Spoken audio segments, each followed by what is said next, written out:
me, stand by me. Stand by me. If the sky we look upon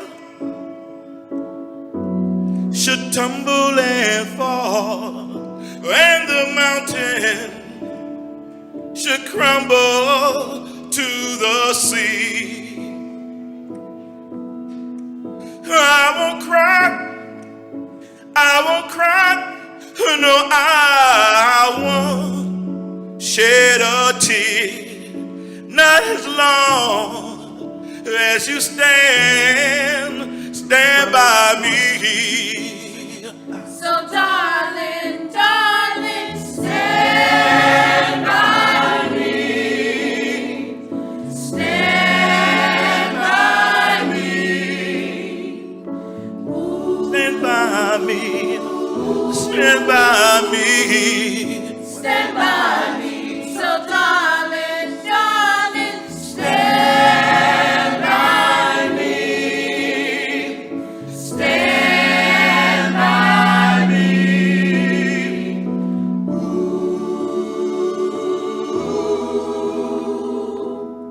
Stand by me. So darling, darling, stand by me. Stand by me.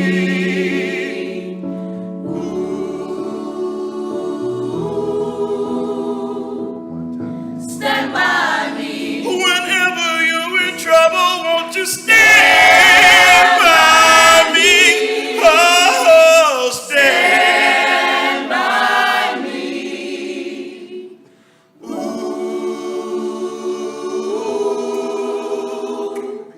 Stand by me.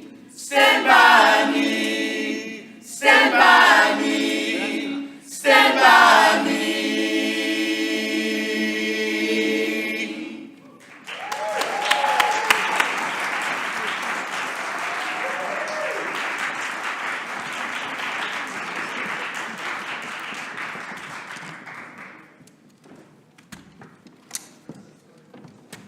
All right, one more round of applause for the SHOWability Inclusive Choir, folks.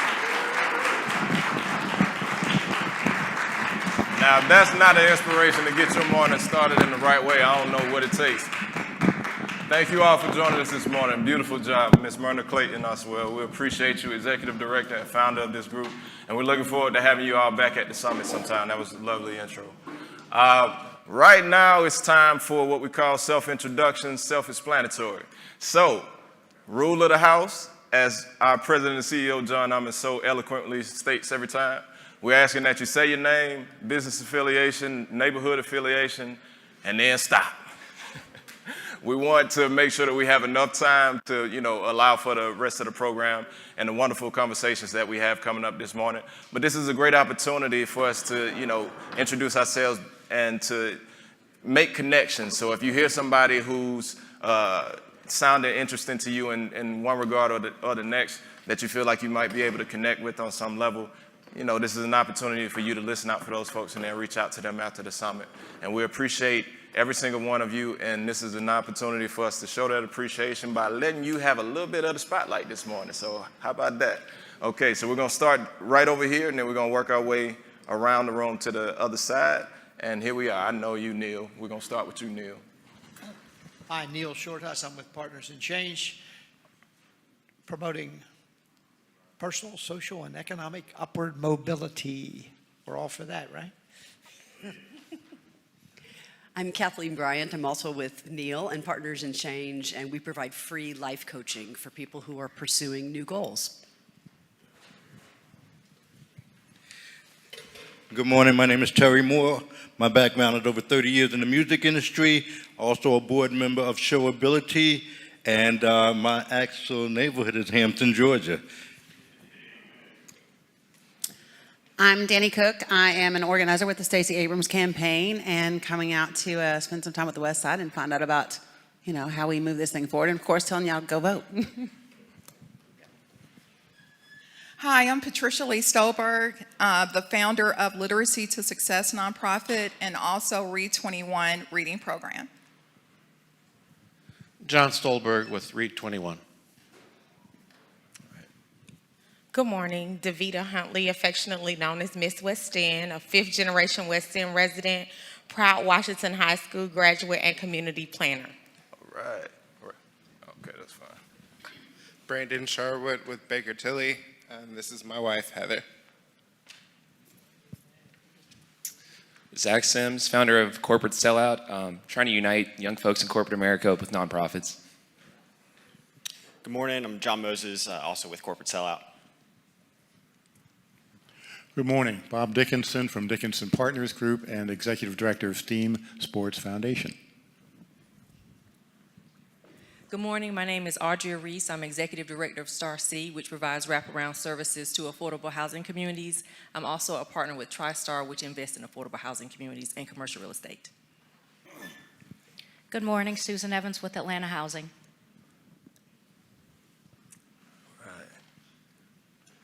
Bringing it around town, as SpongeBob SquarePants once said. All right, here we go, Lil. I'm Marcia Newman, and I'm with SHOWability Inclusive Choir. Right. I'm Tamara Hale. I'm with SHOWability Inclusive Choir. I'm Robbie Bowman. I'm a member of the Inclusive Chorus. I'm also a Westside resident. I'm right below I'm a part of a program, Home on the West Side, with Westside Future Fund. So I'm glad to be here, and you are my neighbors. I stay right down the street from you. I'm Altavice Andrews. I'm a proud member of Inclusive Chorus. I'm Norma Stanley. I am a proud member of the Inclusive Chorus, and I'm also SHOWability Board Chair. All right, we're going to go. Let's get Mr. Bellows over here. There we go. Good morning, I'm Anthony Bellows. I'm a Westside resident. Good morning, I'm Dr. Leroy Wright. I'm pastor of First Thessalonian Missionary Baptist Church in front of Cook Park. Our motto is, we are empowered by God to embrace all people and enhance the world. Good morning, everyone. I am Muriel Murphy, and I am too a Westside resident. Good morning, my name is Rejoice. I run a company called Bauer. We connect early entry professionals to jobs, internships, and volunteer opportunities. Good morning, my name is Garnetta Allen, and I'm from Stone Mountain, Georgia.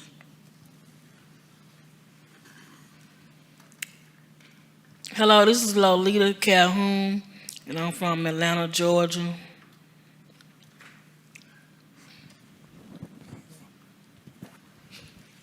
Good morning, everyone. My name is Sheldon Hill. I'm with Foreclosure International. We stop foreclosures and evictions and educate people on housing. Good morning, everyone. My name is Thomas Kane, and I'm part of the Inclusive Chorus. Good morning, everyone. I am a very proud member of the Inclusive Chorus. I am originally from Dallas, Texas. I've only been here for a year and 10 months, newlywed, and I am so elated to be a part of this beautiful community. Yes. Good morning. My name is Ephraim Gray. This is my lovely wife. I'm here to support the SHOWability group as well. Thank you for the invitation.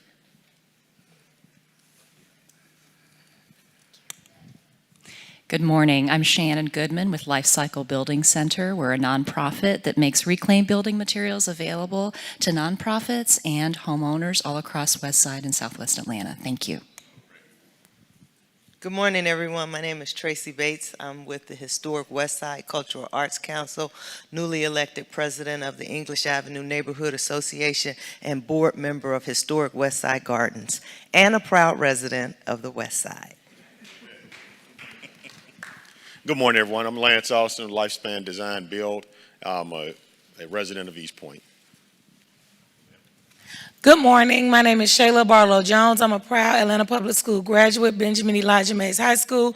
I am currently the social and emotional learning coach at Hollis Innovation Academy, which is a partner of Westside, and also standing in as the partnership liaison. So we look forward to having some of you all participate in our career day, and you are welcome to become a part of the Hollis family as a volunteer partner. Good morning, everyone. I'm a born on Vine Street, raised in Harris Home, Brown High graduate 1978, but today I'm a very proud father of Arcia with the SHOWability Choir. Good morning. I'm Patrice Daniels, residence Grove Park.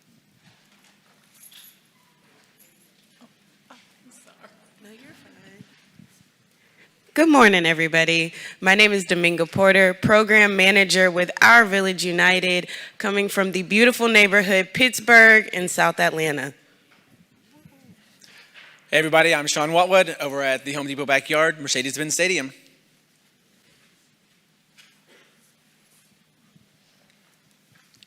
Good morning, everyone. I'm Hattie Pollard. I'm an original Vine City resident over 50 years. I'm so proud of this neighborhood, the development of y'all coming into the growth and enjoyable.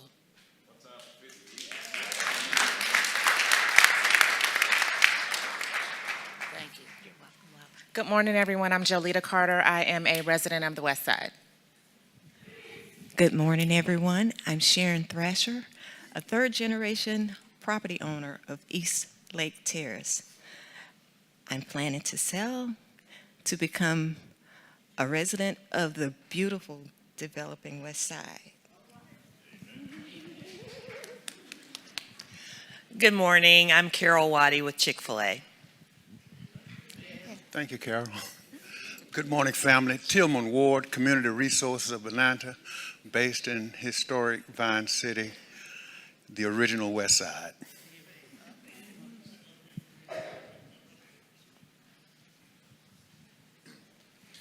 Good morning, Rogers Williams with Icon Filmworks. Oh, here's a familiar face. Who's this guy? Yeah, Benjamin Earley, John Ahmann, Westside Future Fund. Thanks.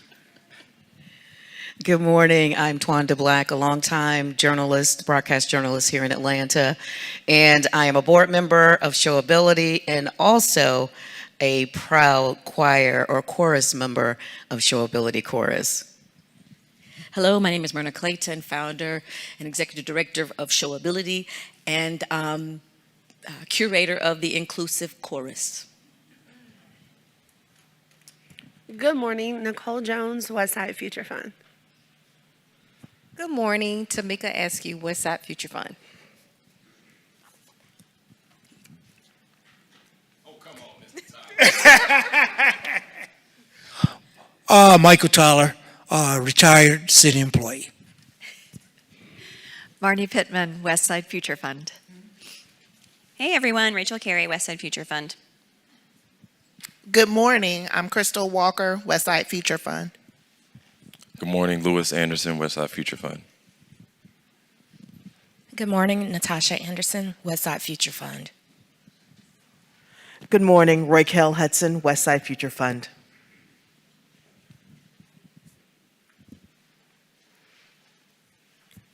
Good morning, Icon Filmworks, Darrell Peak. All right. Good morning, James Hammond, Icon Filmworks. Good morning, Tasama Haskins, TMPAV. Good morning, David Herring, TMPAV. Good morning, Misty Kelly, TMPAV. Good morning, my name is Showtime Cillian, TMPAV. West Side. Jermel Evans, TMPAV. Brandon Brando, TMPAV.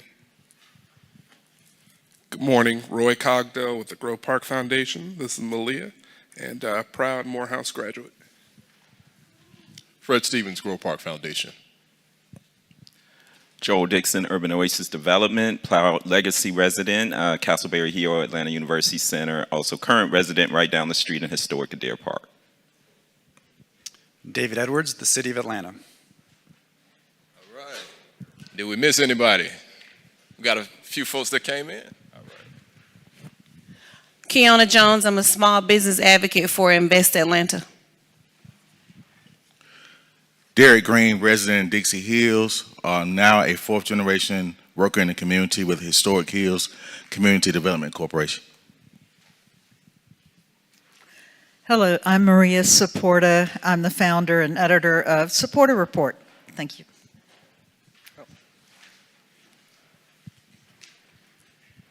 I'm Carrie Goldberg. Good morning. I'm a proud member of the Gathering Spot, as well as Associate Chief of Staff of the American Cancer Society and board member of Hosea Helps Feed the Hungry. Already went. Hello, I'm Matthew Johnson. I'm an associate manager with Cox Curry. All right. Last call. Okay.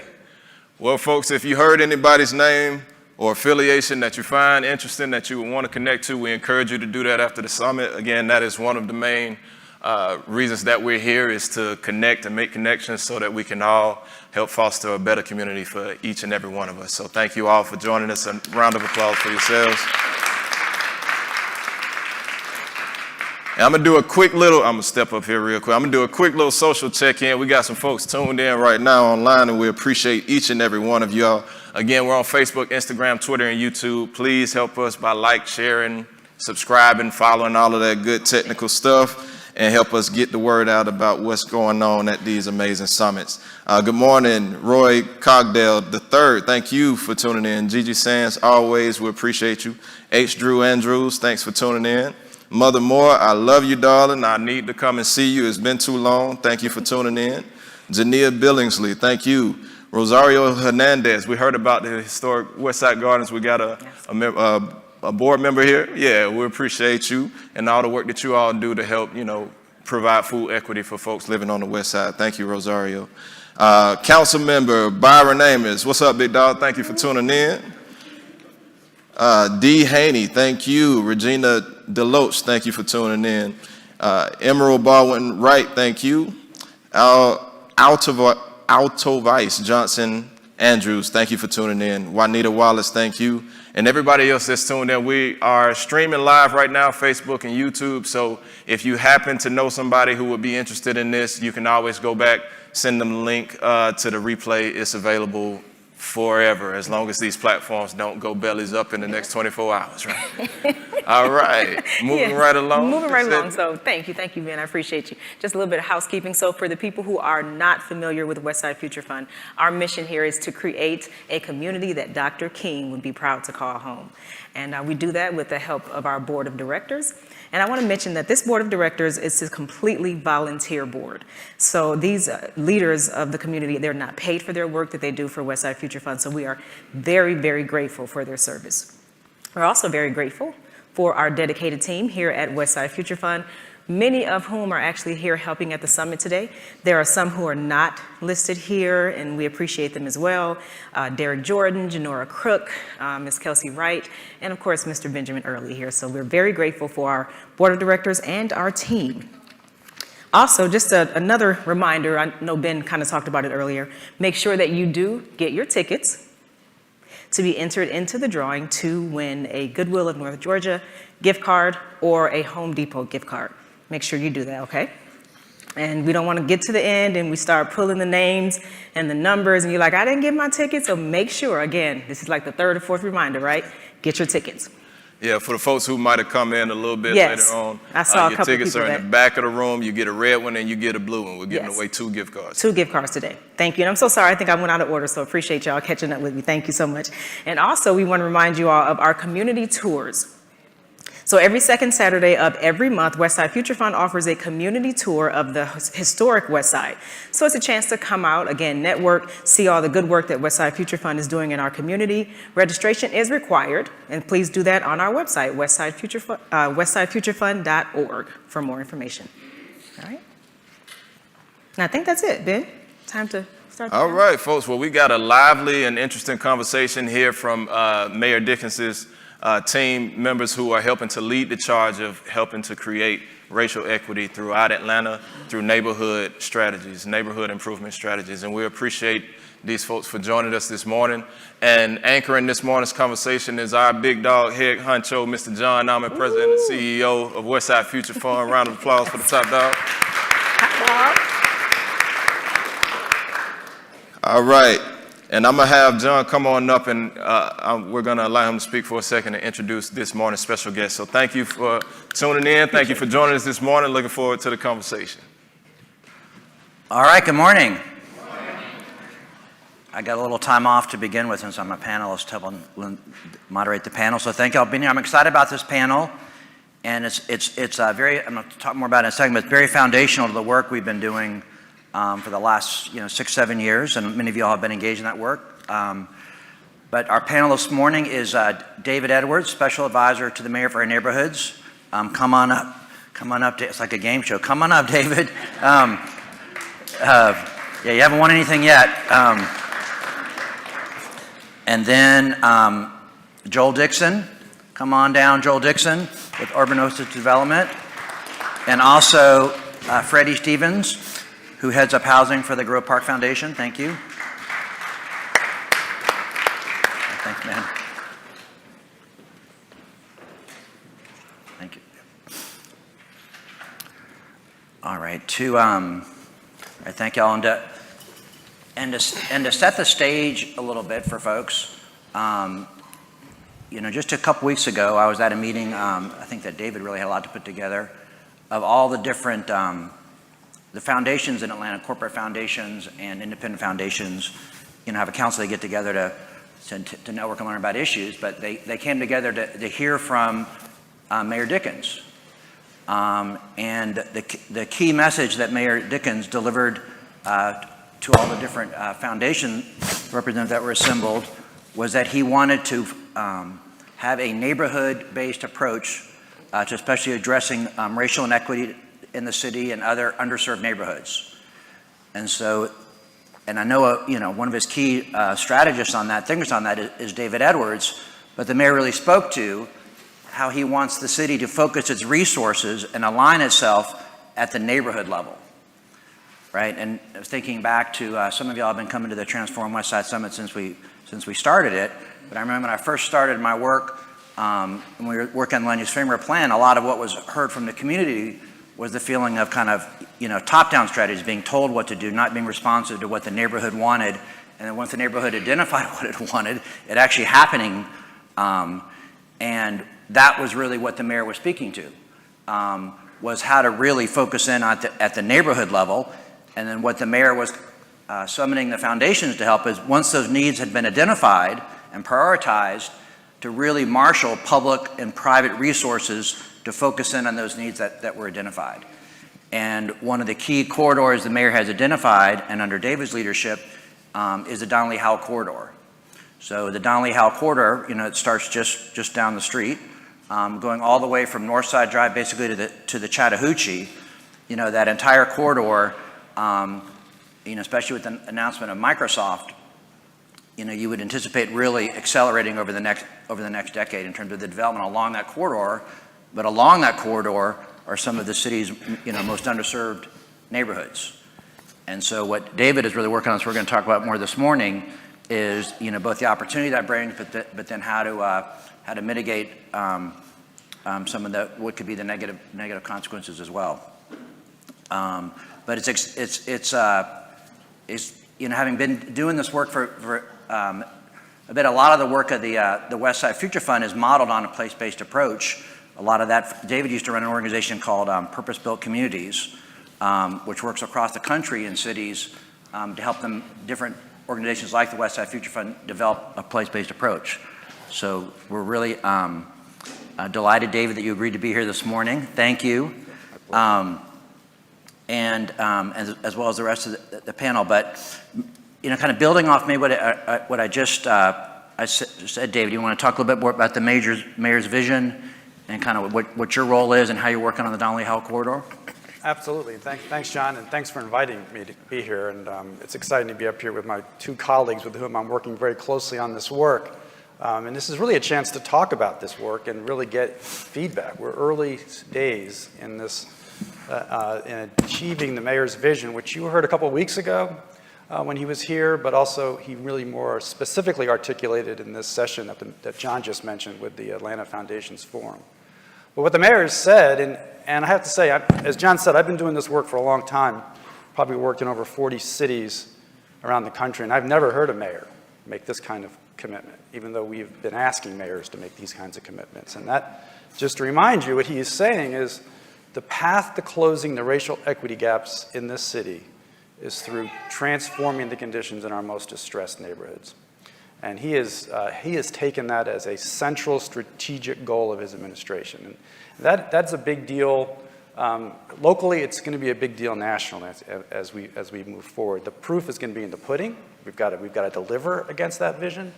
But the good news is I think we've got a mayor who will stand behind it, marshal the resources, and really put together a team who can do it. And it was this vision, as he explained it to me months ago, that drew me to come work for him.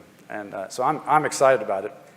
And really what I'd like to do today is just talk a little bit about how we're going to do this. Like, what does that really mean to try to do this kind of work? And the good news here is you're very familiar with this kind of place-based transformation, the Westside Future Fund. In fact, I went to the first meeting of the Westside Future Fund that Dan Cathy chaired probably 8 years ago, 2014. And so I've been tangentially aware of the work that's been going on here for many years. And so this is all going to be very familiar to you. But the difference is, imagine doing this work as you had been starting in 2014 with a city government that was oriented towards helping you be successful. That's what we're trying to do. That's a different way of a city government to function. City governments, as I'm sure you're all painfully aware, have these silos. We have water department, we have parks, we have planning, we have police. We're not built to support neighborhoods. That's just not the way that we function. We function very carefully in our little silos. And what this mayor is committed to doing is to reverse that, to flip that paradigm and say, we're in the business of creating healthy, thriving neighborhoods, and we're going to orient city government towards that end. And so my job is to help make that happen. And the way we're doing this, as John mentioned, is that we've identified, to start with, this is really the first phase of this work, 6 geographies in the city, 3 of which are along the Hollowell corridor. So where the Westside Future Fund's working, where the Grove Park Foundation's working, and then what we're calling West Hollowell, which is really everything from Grove Park out to the river. We're going to focus on the Campbellton Road corridor as well, east and west side. So that's 5. And then Thomasville Heights. As I'm sure many of you are aware of the challenges we've had in Thomasville Heights in the last year, there's an opportunity, we think, there to do something significant and transformational on the southeastern side of the city. So those 6 areas are what I've been charged with helping to organize the execution of plans. And the other thing I would add is this mayor is very action-oriented. We're not doing plans. We are executing the plans that have already been developed. All of these places have plans, and you probably have stacks of these plans in your office that you've seen. We're not doing plans. We're executing those plans. And so my job is to develop the actual list of projects that we will facilitate the delivery of, either applying city resources, philanthropic resources that we can get, commercial resources, partners in the sector. Joel is a key partner as an example of the kind of private developers that we're working with. And of course, Freddie works for the Grove Park Foundation, which are ultimately the engines for this work. This has to be neighborhood-based work. It has to be derived and owned by the neighborhoods. And to the extent that we can create the civic infrastructure to do that, we will do that in other places that already exist, like the Grove Park Foundation and the Westside Future Fund.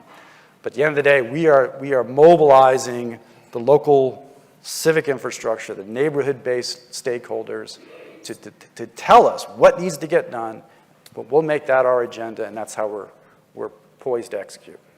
Let me stop there. That's enough. And I'll come next to you, Freddie, but just so folks are clear, David, say again that along the Donnelly-Howe corridor, the 3 sub-focus areas and how y'all are? Yeah, so think about it as sort of English Avenue and Bankhead, sort of the northern end of what the Westside Future Fund has been working on. Grove Park, and really Grove Park and the West Side Park in its entirety, so that central geography.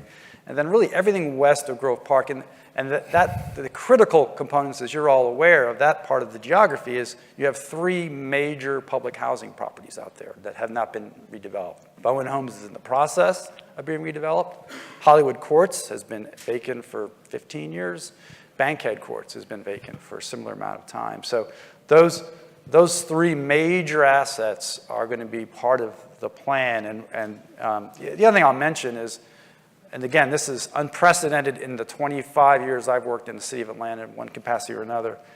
The mayor has a school superintendent, a head of a housing authority, the head of MARTA, Atlanta Beltline, Invest Atlanta. All of that leadership is aligned around this work. Particularly the relationship between the mayor and the school superintendent is something we really need to be thankful for. I spent 8 years working with Shirley Franklin, and we never had a strategic relationship with APS the way that this mayor has been able to create. That is a game changer in this work, because the schools, as you all know, are the central, most important strategic asset of any neighborhood. We've got to have our schools functioning at a high level, and to have a superintendent who's committed to a place-based approach to improving school performance is really, it's a whole new world for us, and we're going to take full advantage of it, we hope.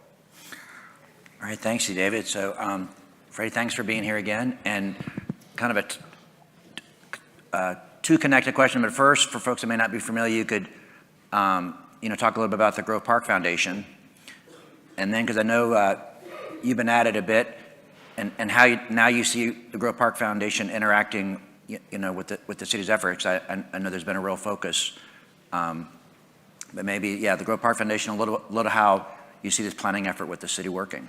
Thanks, John, and thanks, David, and the rest of and Joel as well.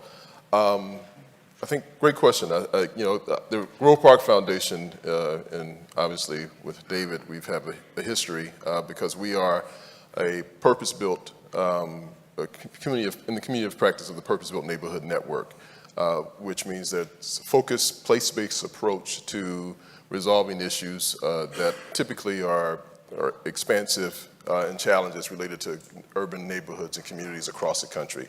Eastlake was the first purpose-built neighborhood, so those of you familiar with Eastlake, I heard someone from Eastlake here. And so Grove Park is the second purpose-built neighborhood in Atlanta, 18th, if I'm not mistaken, in the country. So our approach is multifold, focusing on cradle to career education, economic development, obviously my area of housing, and mixed income housing, but the specific emphasis on affordable housing, arts, and health and wellness. We have been working in the Grove Park neighborhood since 2017, really focusing on our efforts of how do we work with the community in really 2 main areas of our focus that the community said that they needed was housing and jobs. Certainly, those are very core and important areas, but we started out with our efforts with the Kip Wilson Park Academy and raising funds to bring that building and that 21st century educational facility for the kids in the neighborhood and across the corridor.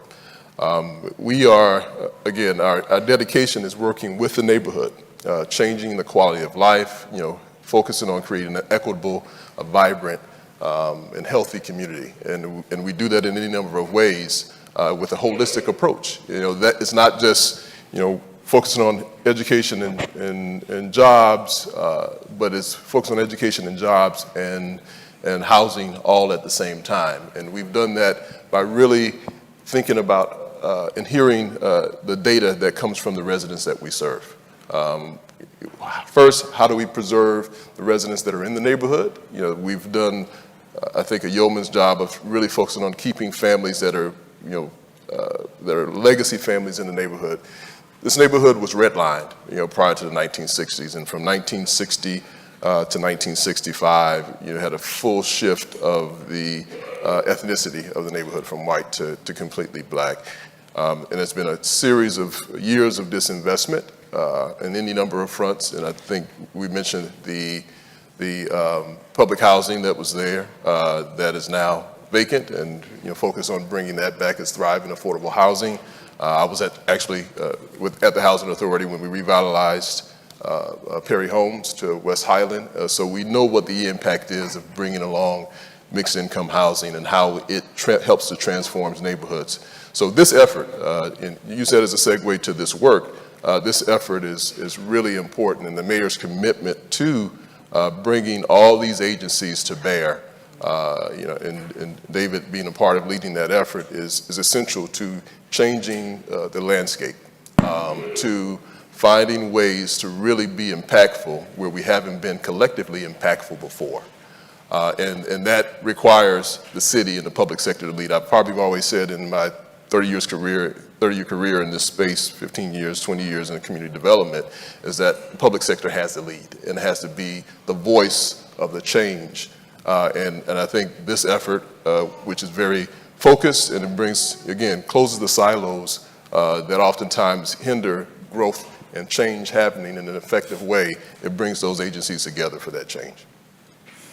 Great, thanks, Freddie. And Joel, coming in, I was actually reflecting, I think the first time you and I really sat down and talked was after one of these meetings, maybe, but that you've been at this for a bit, thank you.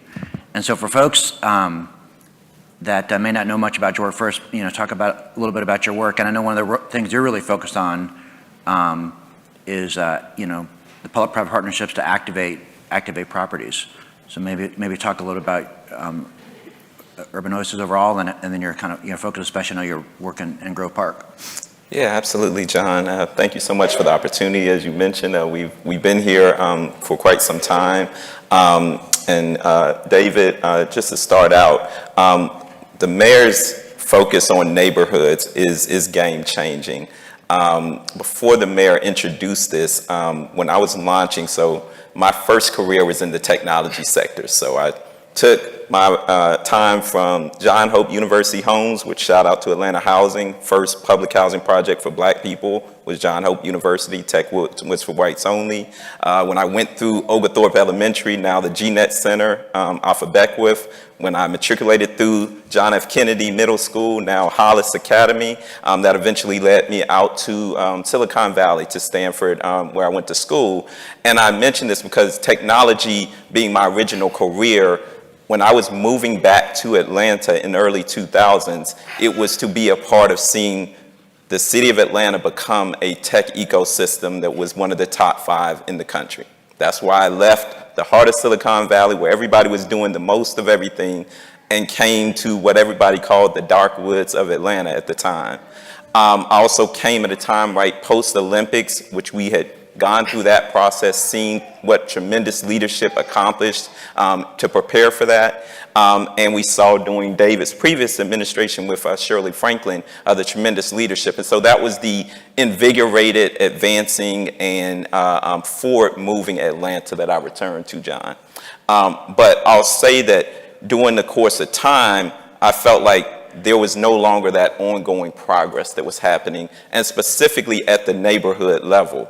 The same area in John Hope University, English Avenue, Vine City, that I had grown up in the 80s, that I had left right in the 90s, was the same one I came back to in the 2000s. We're going through a recession, coming out in 2009, 2010, looking at a brand new stadium, but walking down the same streets, the same neglect, the same disadvantage, the same lack of access in every form of fashion. And so it was out of that kind of post-recession area that I really moved into real estate. And Urban Oasis development was started first and foremost to be impactful from neighborhoods. Our mission statement was that we wanted to craft innovative and intentional developments that would produce flourishing neighborhoods. So there was always this concept that it's not about housing, it's not about sticks and bricks, it's about people, it's about the fabric of what neighborhoods are, and you wrap around that all of the things that the mayor has now intentionally made as a part of that neighborhood, which is the education access, the housing access, the jobs access.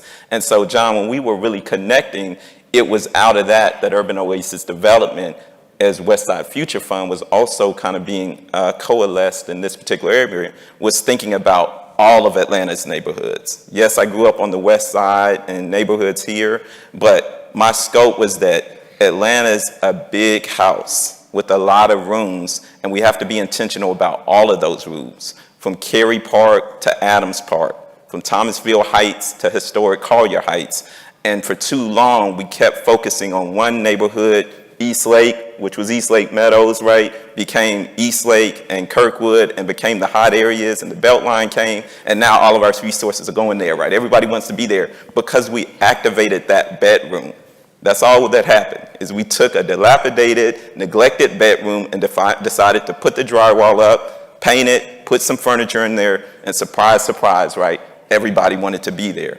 But we left the other 18 bedrooms still in various stages of neglect and incompletion. And so Urban Oasis development is really focused on ensuring that all of these neighborhoods now get activated. All of these bedrooms become places that are opportunities for people to live and grow and flourish. And so it's exciting to see once again the leadership of the Atlanta's mayor that is now connected and committed to that. Those corridors, once again, are not one side of Atlanta. You're talking about northwest of Hollowell, southwest of Campbellton, southeast of Thomasville Heights, at the same time. Not one, then the next, then the other, at the same time. And so, David, it's with pleasure that Urban Oasis is a part of each one of those corridors in one form or fashion or another.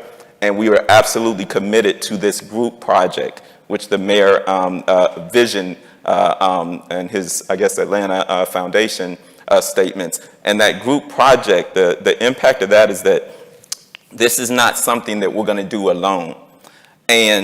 But when you're doing it together, there's a proverb, and it's common to everybody, but I'm married to a Haitian woman, and so this proverb has a Haitian, language dialect, but it translates to, many hands makes the work light. And so a group project means that in the spite of all of the difficulties that we're all facing and the crisis that we seemingly are moving into, with all of us, it's a very light work. And I want to say that oftentimes we're talking about public, which government is important, philanthropic, another one of those points, and corporate or private, of which Urban Oasis Development is a private for-profit development company. But I always talk to my residents and my neighbors, of which I am one, and say, we're the fourth one. This isn't a stool with three, stool places. This is a table with 4 legs. The community, us as citizens and residents, we've got to rise up. This group project will not be successful without each one of you. And so when I'm going in neighborhoods, providing opportunities and talking about projects we're going to do, I'm very clear that I'm not coming in here to save anything. I'm coming in here to work alongside. And one of my fellow community builders alums, which was a program that Invest Atlanta did to encourage and develop developers in their own neighborhoods. Tracy Bates is here. I went through that program in English Avenue, Vine City back some years ago, and I'm a product of that. And so I'm looking to activate everyone out there to be a part of this group project as well, John. Awesome, thank you.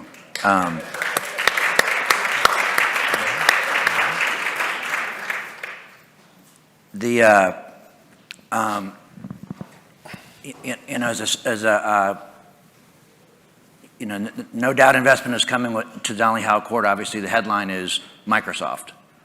And I think, Microsoft now owns close to 100 acres, 90 acres near. And,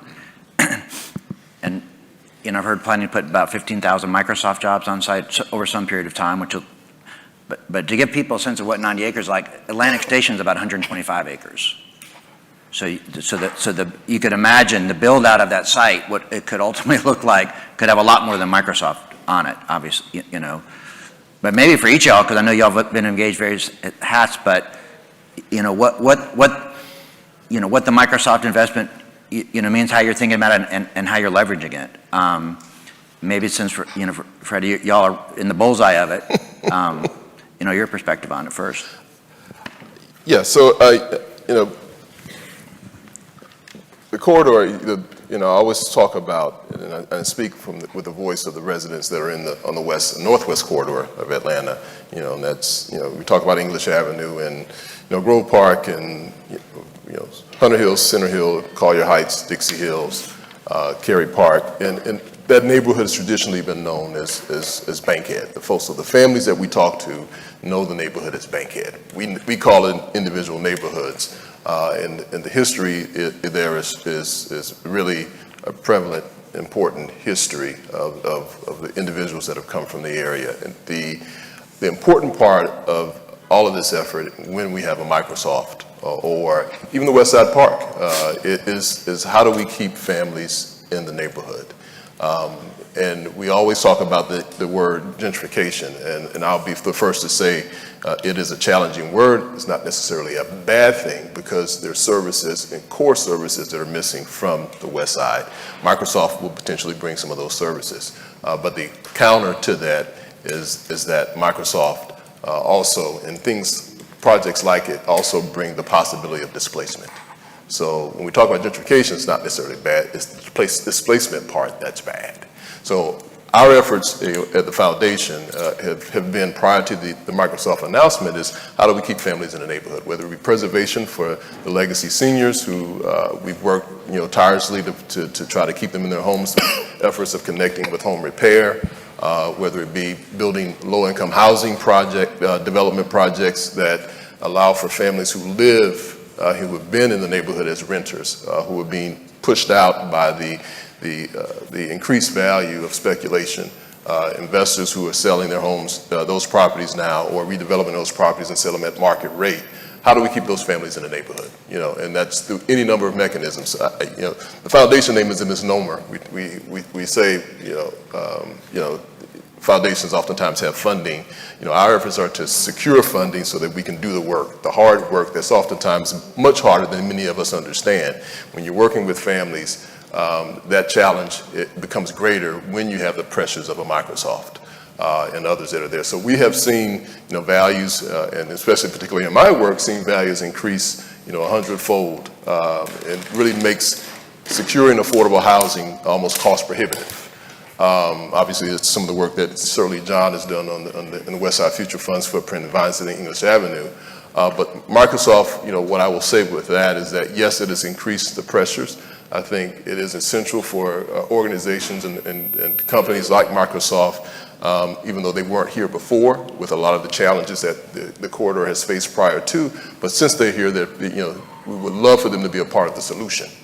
And that's all of us. And certainly this initiative with the mayor is pushing forward with bringing and having the expectation for private development and private corporations to be a part of that solution. But it is a challenge. The impact of pushing families out of the area, and this is not just those initial homeowners, but it's third and fourth generations of families who have been in the area. And our efforts continue to be working with partners, and I have some of our partners here, Life Cycle, who's here, that we use a partnership model of trying to reduce the cost, produce affordable housing, and find ways to both keep families that are homeowners in existing neighborhoods, and then proliferate affordable housing development, which again, the mayor's efforts are supporting our efforts to produce affordable housing where families in the neighborhood, we know families may come from College Park or Gwinnett County or from out the country looking for affordable housing, but our efforts are to align our efforts of producing affordable housing with also providing a pathway to get those families ready for both home ownership and affordable and healthy rental. Thanks, and maybe shifting to you, David, and especially given you've had a perspective, I think you said you've worked in 40 cities in your previous role with Purpose Built, right? The yay is private sector investment coming in, all the opportunity it can create. Obviously, the challenge of it is kind of the unintended consequence of that tsunami wave, so to speak. But as you look at the Microsoft, what do you think of and I know you think about the quarter, but the key things that you think really need to be done to fully kind of make it it's going to have a lot of positive, but to ensure some of the negative consequences people may anticipate, mitigated. Well, absolutely. And, Freddie's right. Our healthy neighborhoods attract private investment. You want private investment. They bring jobs. They bring neighborhood-serving amenities. They bring vitality to the place. We need investment, and so many of these neighborhoods just haven't gotten any investment in generations. I'm not talking about years. I'm talking about decades. And so Microsoft investment is a great opportunity. And 20 years ago, I would have imagined a corporation coming in like that to make this kind of investment in a neighborhood like this would just put a fence up around it and say, we're going to build on our property and don't talk to us. That would have been, I think, the general approach. Certainly when I was working at the city, that would have been the approach. To Microsoft's credit, they understand what the impact of their investment could have on the West Side. And they have been, I think, very helpful corporate partners in this work. And they are engaged in this work, that what I described earlier about these teams that are working on each of these geographies. Microsoft is in all of those meetings. They are fully engaged all across the corridor. They understand what the impact their investment might have on these neighborhoods, and are eager really to help ensure that the benefits of this investment rebounds all the way across to the existing residents, and to really activate much of the property that's in this corridor that hasn't been activated before. So that's all to the good. And so what does that mean practically? Well, it's things like we're looking at the Hollowell corridor from a commercial perspective. Where do we know this is a food desert, right? This whole area is a food desert. Where do we need grocery stores? And where can we put those grocery stores? And it may be on Microsoft's property, or it may be somewhere else, but we're all going to have that conversation and make sure that decision is a smart one. How do we ensure that Hollowell is a safe corridor? We're working with GDOT and the Atlanta agencies to make sure that we worry about things like pedestrian crossings and safety in general on that corridor. What about schools? Microsoft is helping us think through. We have a study in partnership with APS about the Douglas cluster, one of the lowest performing clusters in the city. How can we create really a partnership with Microsoft, with Georgia Tech, with the technology industry, to make sure that the APS schools that serve this area get full benefits of these investments? How do we create a talent pipeline from these neighborhoods into the technology sector? I think it's an exciting opportunity, and everybody's very interested in trying to do that. So we're working on all of these elements to make sure that when this investment hits, that we're prepared. And what distinguishes this, I think, from other experience in the city, and it was mentioned earlier about Kirkwood and what's happened on the east side. The thing to bear in mind is that all that east side investment that occurred, that really just gentrified those east side neighborhoods, nobody was thinking about these issues. The city wasn't focused on it. The housing authority wasn't focused on it. The Invest Atlanta wasn't focused on it. It just happened. And when you just let it happen, what happens is you gentrify, you lose accessibility, and the legacy residents get displaced. And those problems can be solved. We can mitigate the impact if we're focused on it. And that's what it takes. And that's why this mayor's focus on the neighborhoods themselves is what's so important here. We have the tools, we have the resources, we have the partners to really solve for those. But somebody has to wake up every morning worrying about it. And that's what people like the Grove Park Foundation, we have. It's amazing the kind of the sentiments that are coming out of the private sector developers about their interest in trying to protect accessibility of these neighborhoods. We have, I think, the right folks at the table to be successful. We just need, again, it's all about leadership and focus, and that's what we're hoping to bring here. Thank you, David, and Joel, especially pivoting off at David at the ground level, given all the work you're trying to do, and especially from an equity perspective, and to kind of fully leverage up the positive side and mitigate what could be the unintended consequences. What do you see as the kind of the key things, the must-haves to be successful? Yeah, John, I think the most important thing is what David just mentioned, which is, without a vision, the people perish. And for me, that connects to another word, which is intentionality. Things have to be very thoughtfully planned out and intended for. When we look at how anything gets built in a physical environment space, things get planned out on paper, blueprints, you get important experts, your architect, you get a general contractor, everybody, civil engineers, to plan out every aspect of what's going to unfold once somebody is building that structure, once somebody is moving in and living in that structure. We have not created a framework like that as an overlay of intentional planning for the human and people environment. And that's the reason why we keep gentrifying, is that we have done a decent job of coming up with plans, which we haven't always executed on, but we have not done a good job on the physical environment side. and economic development side, but we still don't really think about, okay, what is all of this going to produce? And that's a different set of experts that have to be at the table, because these are more people and social centered planning strategies, and that's what I would like to see happen. Microsoft, as we're talking about that development, is coming in, and I believe that they have tried to do that in a significant fashion, to think about the people side, think about the impact and effect, bring in the right partnerships, connect with the right organizations, and so that's a very intentional approach. We have to do that every time in every single way, and as a for-profit developer who's talking about launching, and not even launching, but reimagining and reinvigorating old neighborhoods, I think about it every single day. That's why I focus on people more than I think about the physical developments. Because every time I launch a new house in any neighborhood, it creates now something that is nice and interesting and attractive, that now creates the beginning of everybody coming in and land grabs and things like that. Right. And so we were purchasing land in Grove Park long before Microsoft had even thought about that neighborhood, which is why we now have an opportunity to provide, 100 plus units of housing, 60% of which are permanently affordable. But we also have been working with the fabric of the neighborhoods, the MPUs, the Grove Parks, the Cary Parks, to start making sure that they already are part of this process as well and can participate. It's an ongoing process, I'll be honest. Yeah, it's an ongoing process because it's very difficult with the pace of everything happening, but I will say that that's what I'm always encouraging everybody. And I sit at a lot of for-profit developer tables and I tell them, guys, we have got to be more intentional. And I tell my city the same thing.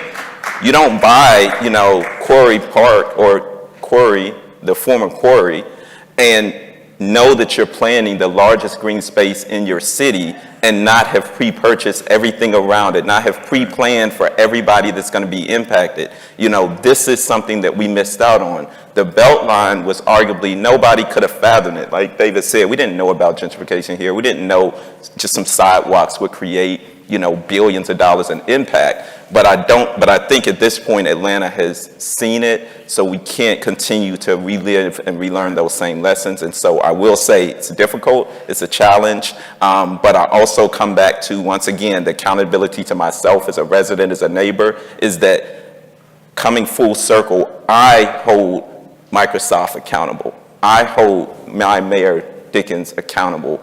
They work for us. We are the dominant thing, and I think that that's the one thing growing up in John Hope Hounds and public housing, is that it was a very depressed economic environment, but it was a very strong social and political environment that stabilized and supported a whole bunch of people when there was nobody. And I think that that's where we have to reorganize, and as community organizers, some of which are in the audience, really rise up, really train people again how to protect and watch for your communities, your neighborhoods, how to mobilize and organize right so that you can be at the table with Microsoft with real plans, with real ideas, with real solutions. I'm not about just talking about problems and throwing stones. It's only if you're coming to provide critical analysis that's going to provide real solutions. And so that's what I'm trying to work on, John, and I know all of us are. But I think that we're doing a much better job. I would say my optimism comes from being in the streets over these last 5 years. Things are a lot more intentional, public sector, private sector. And so I will say one final thing, which is, and I was in the mayor's office this week, we have got to make sure that alongside the supporting of the people infrastructure, that we're also supporting at the city level all of the processes to enable the right stuff and not allowing processes to detract and dissuade good stuff from happening. Right. Awesome. I heard it. Yeah. All right. You clearly got some fans, man. So I think, and I see Tracy, and I was thinking, kind of building on what you said with the work of the Westside Future Fund, when we did the Westside Land Use Framework Plan in English Avenue, building off a lot of the English Avenue Neighborhood Association, identified key areas that they wanted to see, develop. But David, to your earlier point, I came of age when Atlanta was depopulating. The city was depopulating. And what was the real kind of understanding was the neighborhoods had depopulated, so you want people to move back in, that drives up land prices, which have the negative consequence of people not being able to stick. So, but most of the land is privately owned, so if you don't control the land, it gets very difficult to deliver on equity. And I know that you said, and maybe as we're already working with the city, so we've done a lot of, following up on the land use framing plan, a lot of land acquisition of vacant land around Katherine Johnson Memorial Park, the Brawley Corridor up around the Mattie Freeland Park. And, but one of the things, maybe Dave, this could, be examples off the building of what you too. So we have a fair amount of single family we want to activate over time, but yeah, one of the things that's been challenging sometimes is really, you spoke to some of the others, but how to, work with the city to really activate, holding, especially when you're trying to deliver affordability where any longer you hold, the more expensive it gets. Mm-hmm.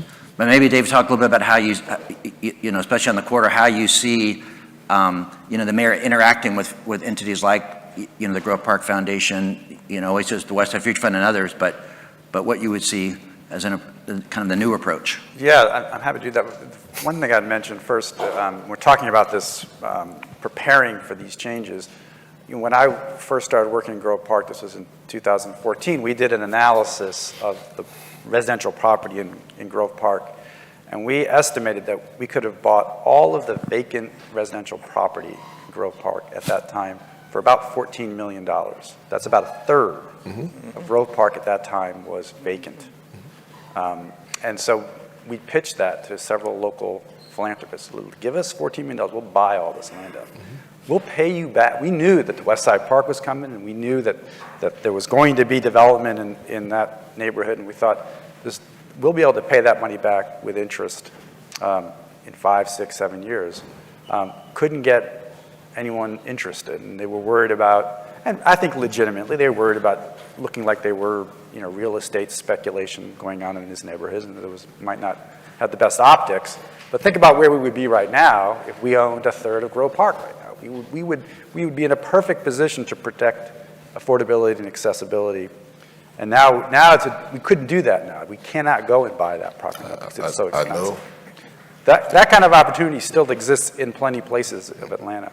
And so we just need to be, to Joel's point, we need to be thoughtful and forward-thinking about what the opportunities are here. And that's part of what we're working on. We're trying to set the stage and get ahead of the curves that we know are going to come in these neighborhoods and make sure that we're in a position to protect accessibility, affordability, and the legacy residents as well. To your specific point, John, so one of the things that I've learned working as many years as I have in local government is much of what we should be doing is not, you don't need local government to do a lot other than get out of the way. And Atlanta's a perfect example. We have so much talent. We have these people who are trying to do great work.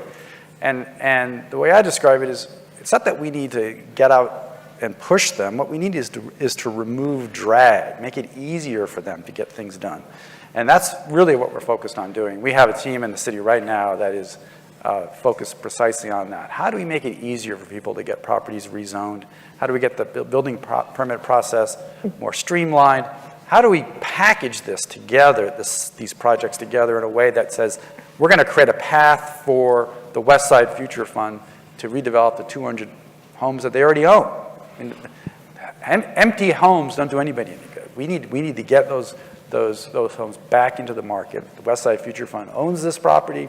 We should be doing everything we can to get those homes activated. So we are, right as we speak, we are working on how do we make that a much more streamlined process, but particularly how do we, as I said earlier, reorient the government to be a strategic partner to the Grove Park Foundations of the world, to the Westside Future Funds of the world, to the focused community strategies. How do we partner with them at a strategic level, and not simply be the regulator who they come to get their building permit and their zoning done? And that's a significant change in orientation. That doesn't happen overnight. That's a cultural change inside the city. But the mayor is completely committed to making that happen because as he says, this is the moment. We've got to act now. We can't wait 10 years. 10 years from now, we will have missed this window of opportunity to really protect the essence of these neighborhoods. And so that's why we have such an urgency around this. And speaking to this is the moment for y'all to ask questions, if you have them of the panelists. So does someone, Benjamin has the mic.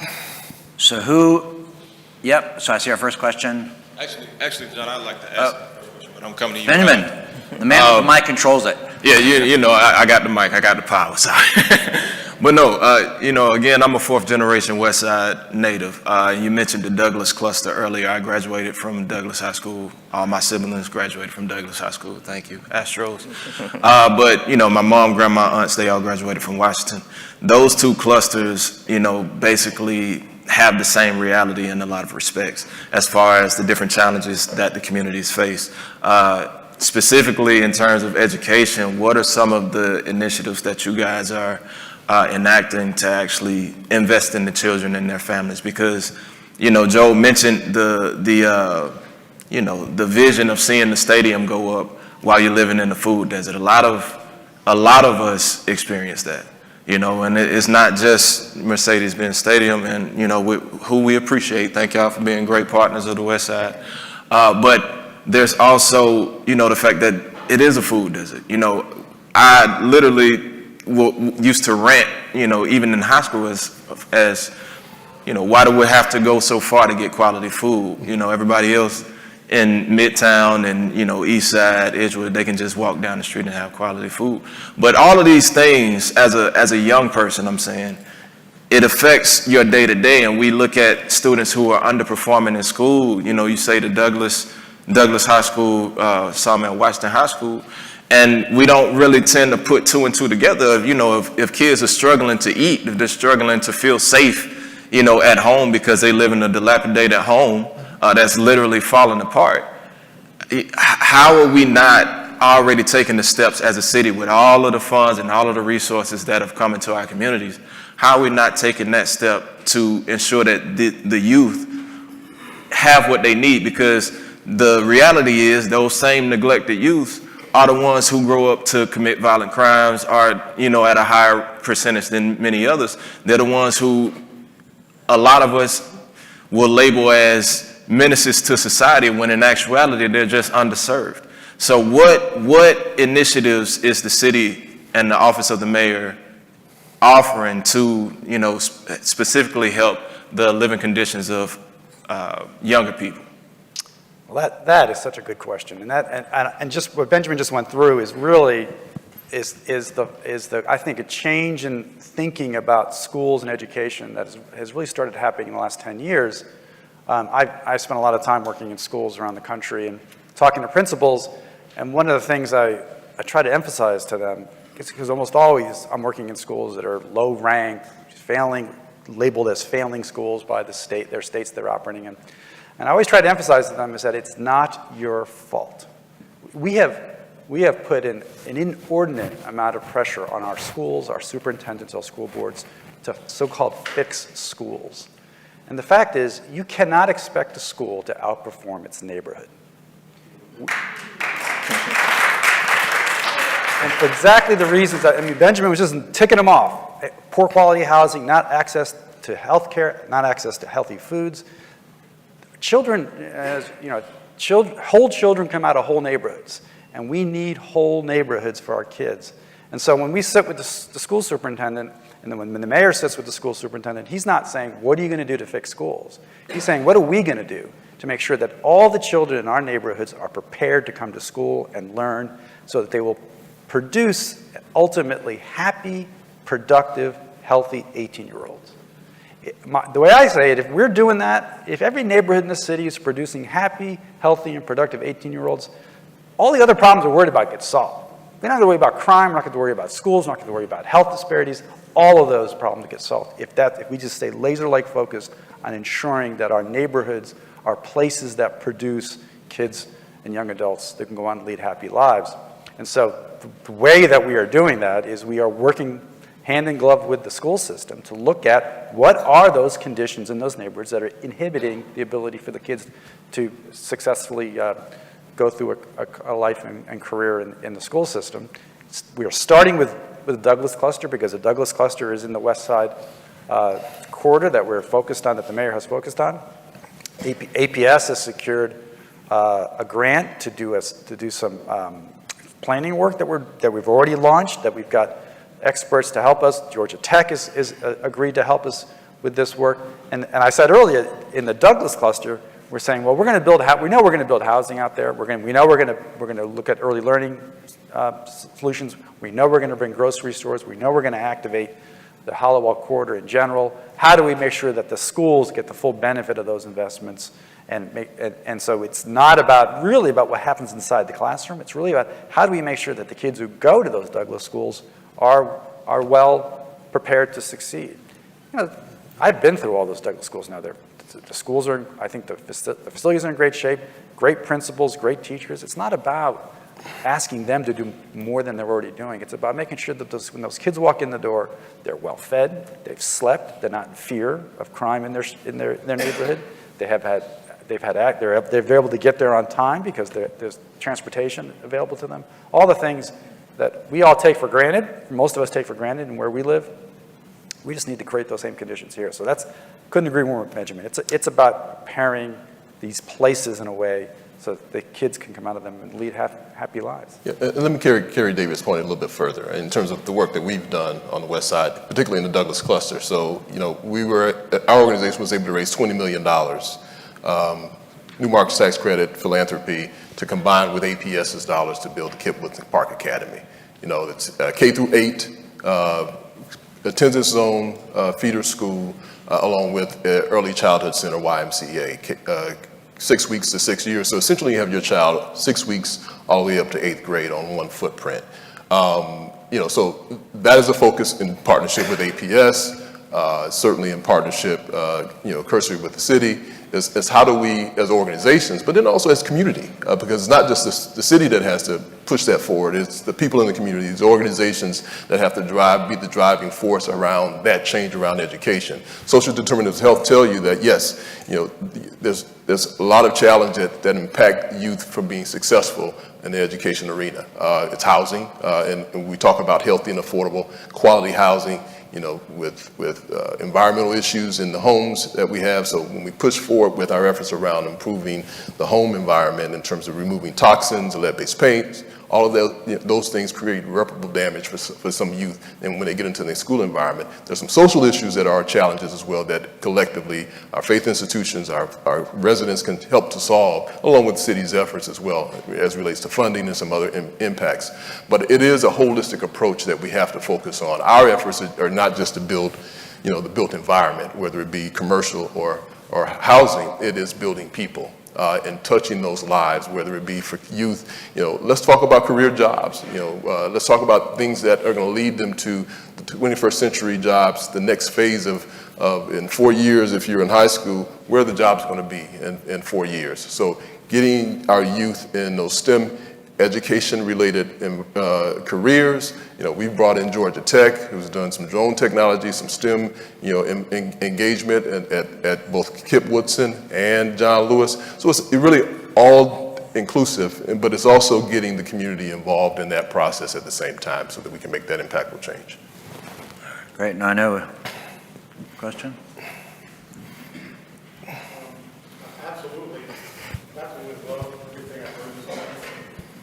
Vision is incredible, but vision costs money. Is a lot of the funding private money, public money, private partnerships, private-public partnerships? What is the cost of a lot of what you're talking about doing, and who's in charge of raising it? Who's going out and chasing this money to make it happen?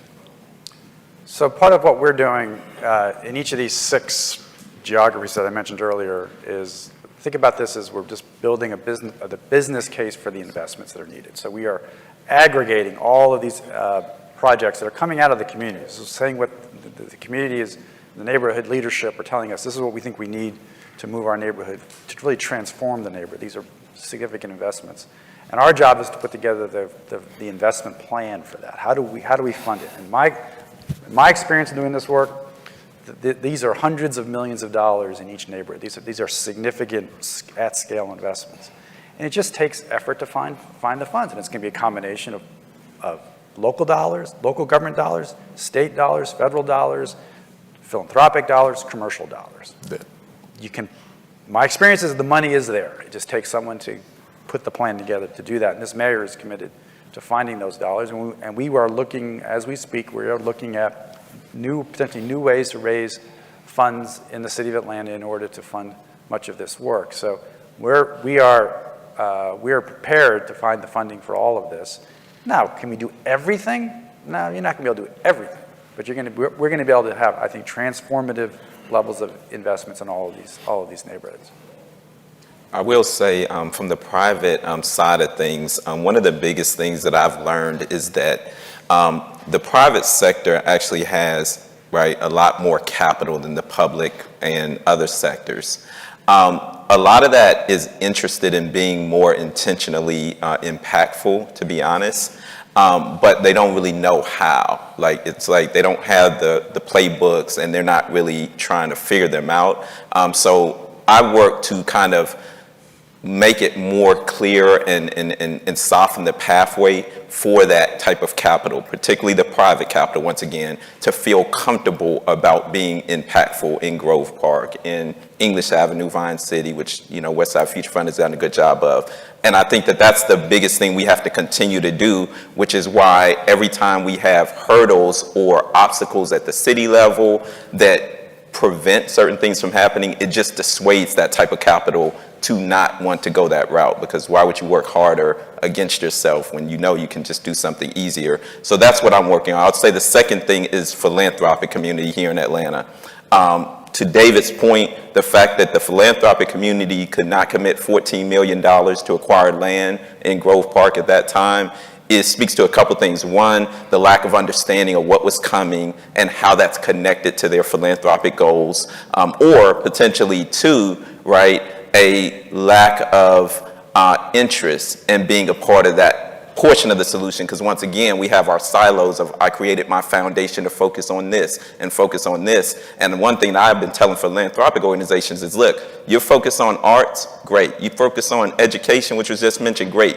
But if we don't solve this built environment housing side of things and make sure that we're able to actually build out that environment, like David said, it doesn't matter. You're just going to pour a whole bunch more money into solving bandages, because this is the real core issue. So that's how I try to connect the dots to other organizations who are saying, this is where I pour money. Well, right now, this minute in Atlanta, stop pouring any money there. And I hate to say stop pouring money, but we need to disproportionately start pouring money into the right things, because it comes right back to everybody's thing. And that's why I left the tech industry, is that I realized I can build a lot of great tech stuff. If I build the right built environment in Atlanta, that will impact lives for the next 100 years in a way that will produce itself over and over and over. And so I'll just say that that's, to me, the two parts of the money side: the private sector that is ready and enabled, the philanthropic sector that has to be better informed and understand how it connects to their missions.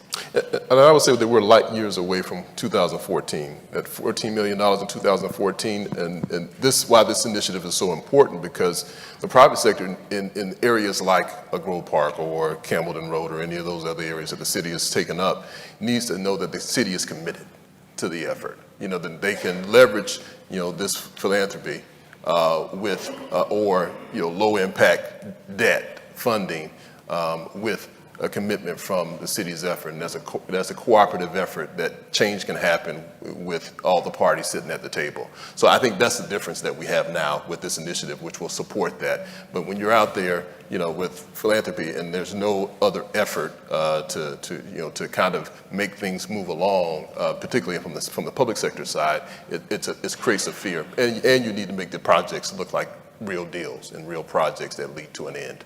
So I think that's why this effort is really important on that end. And I think we may have time for, we always try to end right around 9 o'clock, but I think we have maybe time for one more question or so. I don't know who. Okay. 30 second answers. Okay. All right. Thanks Who's got so the much. mic? I don't know who. Yeah, thanks so much. Just Okay. a little context. So I'm a vice chair for John Lewis Invictus Academy, Douglas Cluster representative. I built a marketplace. I'm a technologist. We have 3,200 young people. The number one institutional void that I didn't hear spoken of was transportation. Because no matter how many jobs we connect them to or internships we connect them to, if they can't get there, if they don't feel safe on the MARTA, it's null and void. So I would love to hear how we don't go backwards from the Beltline and create these corridors when no one can get to them. So please speak to that. I would love to hop in, and I hate that I only have 30 seconds, but that's actually my most important thing in our developments. We would just announce Urban Oasis development, working with our partner Cul-de-sac on the first car-free development, which means we're building a 500-plus unit development where the residents won't have a car. We're doing that next to an Oakland City MARTA station to reconnect, right, the audience to using that. There's a disconnect between capital, right, that's in MARTA and the ability to be sustainable. What I want to see happen is that, one, we need to make an additional investment, true investment, and the state needs to give more money towards that. $5 million was given to Bankhead because Microsoft moved there. I want the state to commit $5 million to Southwest Atlanta just because.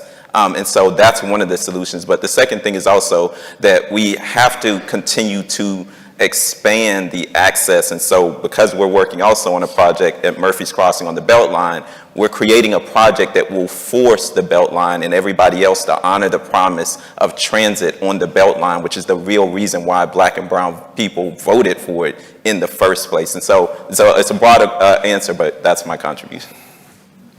Well, we've had conversations. I know it's glad to know that MARTA is part of this discussion with the city, but we've had, as an organization, conversations 4 years back with MARTA, just about the difference between transportation on Highway 78, which is Bankhead Highway, on one part of the city, and Ponce de Leon on the other part of the city, and the stark difference in terms of transportation access for individuals, where it takes someone 2 hours to get to work who lives on the northwest corridor, and it's a total difference on the other side. So those are ongoing discussions, including transportation with the state for that state highway, but we can talk a little bit further about those opportunities. Great, all right, thank you. Tracy? Thank you for the opportunity to speak. I got 3 points. I got 3 fingers up. So one point is to say the word that you said, leadership.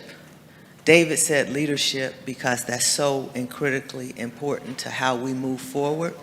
And to chime in on leadership intentionality, but Joe also said that it's not a 3-legged stool, it's actually a table, and so that we all need to be invited to the table. And then my final point to where we are versus where we were, because I've been in the neighborhood since 2004, and I carry a lot of history, and that's a good thing for English Avenue, because at the table, we are not necessarily treating individual pathologies, if you will. Crime, we attack that. Let's get crime, or let's get education, or let's get jobs. And now we're trying to at least treat the whole family. We would go into schools without wanting to go into the home, and therefore we cause problems. And now that we are looking at a holistic approach, I think we will have outcomes of success, much higher rates, and it's so important for the private sector. I actually work for UPS. I don't speak for UPS, want to be clear on that. But one of our challenges inside our hubs is that we need workers. We need trained employees who will move packages. And therefore, it behooves everybody that you already mentioned to come in with their whole person and their whole self, because we have a community issue. That's all. I mean, that's not a question, but thank you. Well, I think, and as a wrap up, any of y'all want to maybe start, Joel, but any final words? Yeah, so I have a bias toward action, and everybody knows that's one of my personal things. So this is something that I'm telling David, I've never mentioned this before, but Urban Oasis Development is committed. The mayor has a goal of 20,000 units. We're committed towards co-developing or joint developing 5% of those units. Take that back to Mayor Dickens, let him know, start taking pledges from everybody else.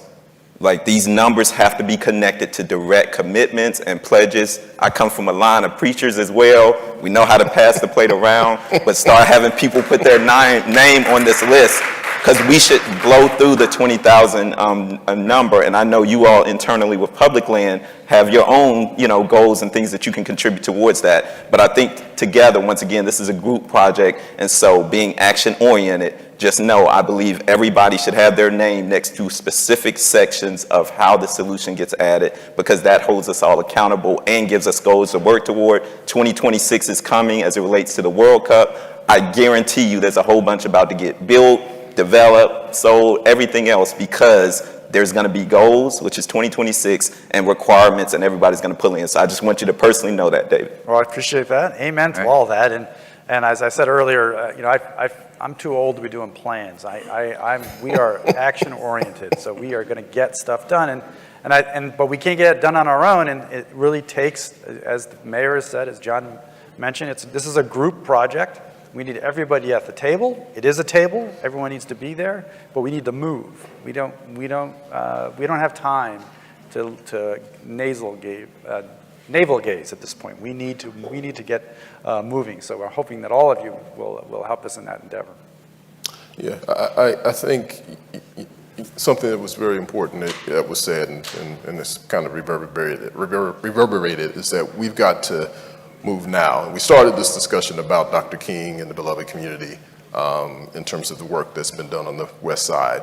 We created a program called the Now Program, and it was really based in Dr. King's 1963 speech on the Lincoln Memorial about the fierce urgency of now.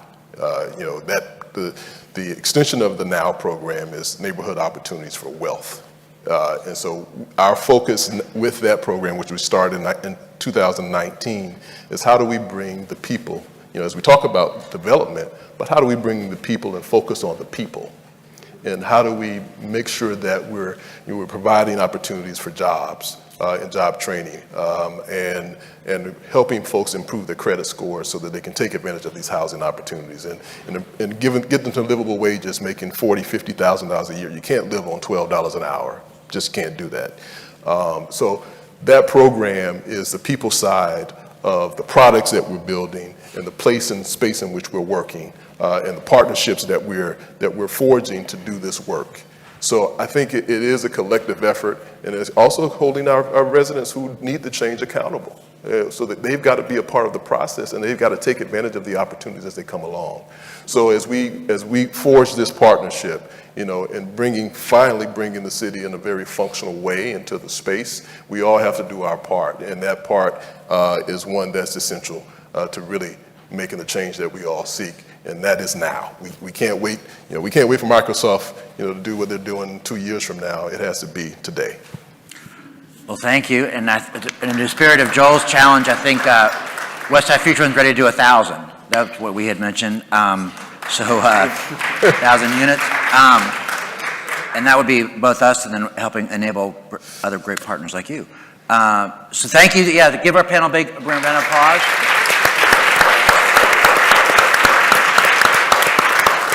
And I know everyone was really waiting on the raffle drawing, right? Like what you really were waiting on, like when are we going to get but I know Benjamin and Ebony, you're going to take us out. Thank you. Come on up. We'll kind of walk on down. One more round of applause for our special guest this morning. We appreciate you all. Thank you. Appreciate you being here, sir. Appreciate you. Thank you, David. Appreciate you. Thank you so much. Excellent. Thank you. Thank you. Yes, sir. All right. That was awesome. Awesome conversation. Thank you. Okay, y'all. So we ain't gonna flex. We running a little bit late. So we're gonna have to run through this next part. Ebony got the winners for our gift cards. Yes, I will do that first, actually. And then if you don't mind, while I'm doing that, just try to, in the interest of time, you do have your flyers about, because you know what tomorrow is, October 22nd. That's right. Ride for the West Side is finally here. And I think we do have time to show the video. I hope we do, because it's a really cute video. In the meantime, let me do this drawing. So, Goodwill of North Georgia gift card winner. Winning number is 130304. That is the blue ticket. 130304. All right, we got a winner. Congrats. All right. You can come grab it. Come grab it. Who is it? I lost them. Oh, hey. Come on up. Come on up. All right. Congratulations. Thank you. And pose for the camera real quick. 2 seconds. Real quick. All right. Congratulations. All right, now for the red ticket for the Home Depot Foundation gift card. Winning number is 3990659. 3990659. Right, Congratulations. And if we do have time, can we cue that video up for Ride for the West Side? Okay, you can come on up. Thank you. Can we pause Smile really at the quick? camera. All right, thank you. All right. Thank you, congratulations. No video? Again, folks, we got to wrap up, so we're not going to show the video. It's too long. Yes. But basically, tomorrow is the day. Yes. Ride for the West Side. Yes. It is a bike, run, walk event. You can come out with the family and friends. There'll be music. There'll be fun. And QR code, games. You can scan and register right there on the flyers, too. All right? Sign up. Proceeds help to further affordable housing in the historic West Side community. We look forward to seeing you all tomorrow from 8 a.m. to noon. And we'll be back here at the next Transform Westside Summit on November 4th. Y'all stay safe. Thank y'all.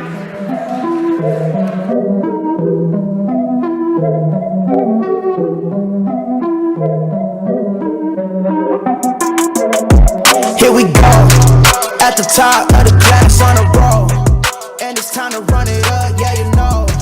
Maxed out, put the pedal to the floor. Ayy, on the road, here we go, here we go. Yeah, we winning by a landslide. Never see me coming, I'm a landmine. Yeah, I ain't taking orders in command like. Yeah, you about to see me on demand like. You know on demand. If you ain't know, you about to understand. Yeah, I got the team by my side, right hand. Yeah, take it to a string, you ain't seen it like that. Yeah, and it's the dream, and we coming for the bag. Yeah, and we ain't never going back now. Future expedited, now we on the fast track now. They won't lend a hand, now they see us on the map now. It's time to act out. Here we go.